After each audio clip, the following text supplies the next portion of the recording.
Bakit wala kang ID at saka patch yung uniform mo? Galing school. Hindi mo ba nakita sa gate nakalagay no ID, no entry? Hindi, ate, tawag po dyan mga clean boy aesthetic. Ano na? Clean boy aesthetic. Ganun pa kayong lalalaman.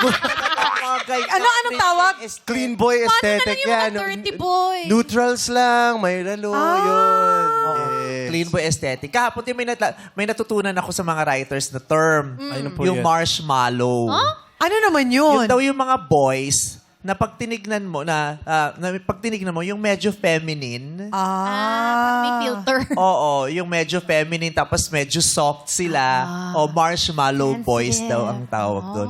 Marshmallow. Marshmallow. Oo, may ano yon, may market yon. May mga fans na gusto kinikilig sila pag ganun yung idol na performer. Marshmallow. Ito nakakakilig din. Kasi Sino? clean boy aesthetics. Oh, clean boy. Pero pag hubad yan, ang dumi ng brief.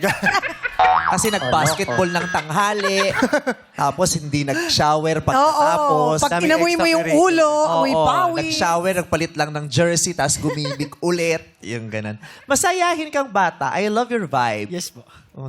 Yes po. Maaliwalas. Saka ano Maaliwalas. talaga po, Mangina. smiley face mo. Bakit? Anong nagpapangiti sa'yo ngayon? Ano eh?